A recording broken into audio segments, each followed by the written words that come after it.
when you feel like you've gotten to the beginning of something, you know, comparatively and most relatively, the middle, the overcome point, past, somehow centering you as me, between success and failure. I'd like to thank my Aunt Lisa, just as a shout out. I'd like to really think about the Chronicles movie and how with parapsychology and meditation, visualization, are we really traveling to these places we see in our dreams and mind? Kind of like the napping, what would it be like person who is on a bench or is a statue somewhere, like a gargoyle coming to life. You know, it's my reference to the sculptures in the last post, but it's a lot of neither here nor there.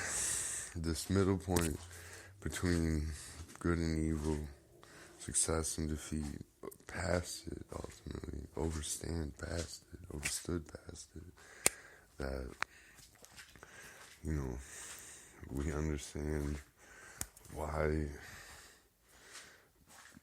another sun's light reaches, you know, the earth and so forth, something as grand as that.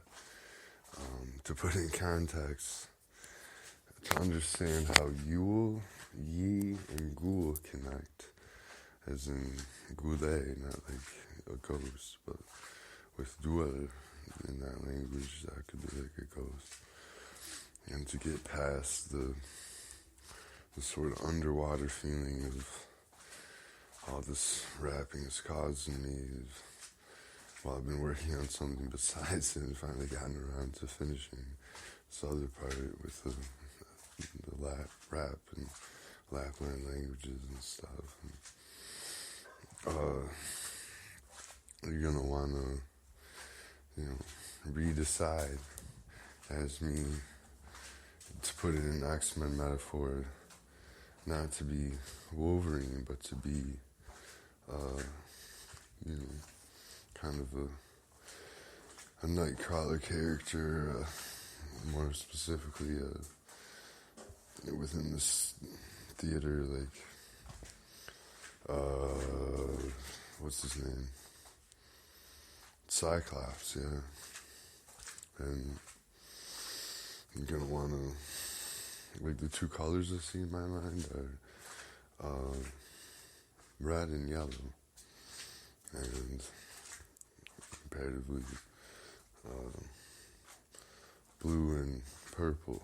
And I'm just making that note to, like, you might think psychology is a lot of going back over information that's already flowing in your mind, but being no true collegiate past, like, you know, language and a couple credits in psychology, I don't know if, you know, necessarily the fish hasn't been left alone in the sea, relatively to how, you know, this new, you know, so I described it to someone like there was fog on a lake and then we see the sun and now the fog is gone. But I don't know, I think it'd be right to kind of find like a hypnagogic half sleep, half wake state, a meditational state to sort of, you know, be that fuel for that center point. And not something so extreme necessarily, but just things that are practical, including, you know, all the practice wrapped on and what could it turn into, you know. So,